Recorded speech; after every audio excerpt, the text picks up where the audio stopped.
émission d'Astro Vidéo, en direct toujours du lac du Bois de Vincennes. Et nous avons mes copines ici qui sont en train de se sustenter d'herbes fraîches.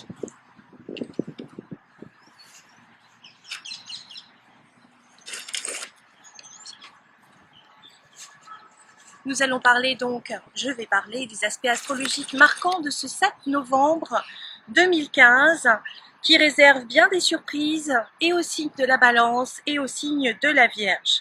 Là, moi je vais dire qu'il y a un faisceau de présomption très fort pour amener la paix, l'harmonie, la joie, la douceur de vie, la chance. Et ça vient presque d'un seul coup, c'est extraordinaire. Alors, on a un rassemblement, un amas planétaire avec, à la toute fin de la Vierge, Mars, la Lune et Vénus qui gèrent aussi bien la Balance que le signe du Taureau. Et dans le début du signe de la Balance, on a le chemin de vie, la Lune noire vraie et la Lune noire moyenne. Et tout ça fait un très bel aspect avec Cérès qui est au tout début du signe du Verseau. Donc Cérès, on sait que c'est un planétoïde qui est dans l'esprit du signe de la Vierge. Je vois qu'il y en a qui suivent, c'est bien. Donc géré par, si on regarde le signe de la Vierge, eh bien on a Mars qui est l'action. Mars c'est un peu comme une mèche que l'on allume. C'est un amplificateur à côté de la Lune qui est aussi un amplificateur. Donc on va dire qu'on a une action avec Vénus. Vénus c'est quand même la balance de la justice puisque c'est le maître de la balance.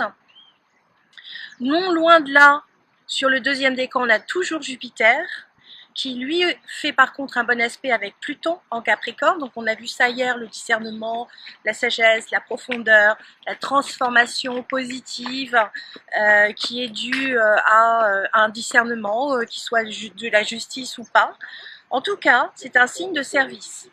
Et là, on va avoir une évaluation très positive, une communication qui est favorisée, qui permet un nouveau départ et qui permet, j'allais dire, de tirer un trait sur le passé. On passe l'éponge sur ce qui fâche parce qu'on a une opposition. Tout ça, c'est en opposition au nœud sud, qui est à la toute fin du signe du Bélier, à 20 secondes près. Il va passer à partir, 3 jours plus tard, le 11, il va passer dans l'axe Poisson-Vierge. Ce sera vraiment des grands changements à venir. J'en parlerai dans les prédictions que vous pourrez lire début janvier, mais que je vais pas tarder à rendre. Là, il va y avoir des très profonds changements. On change d'ambiance, mais là, il y a vraiment un coup de fouet avec très grande chance. Comment va-t-elle être cette chance? C'est encore une grande ambiguïté, puisqu'on a toujours Uranus qui va faire des aspects mi-figue, mi-raisin, et qui va être aussi bien en 150 degrés, c'est-à-dire un aspect d'ambiguïté, d'équivoque, avec le Soleil qui se trouve en Scorpion, qu'avec Jupiter qui se trouve dans le signe de la Vierge. Alors c'est intéressant parce que ça nous fait ce qu'on appelle un iode. Un iode, ça s'appelle le doigt de Dieu. Ça veut dire qu'entre le Soleil et Jupiter, on a le signe de la Balance, et c'est pile au milieu, c'est ce que vous allez devoir développer.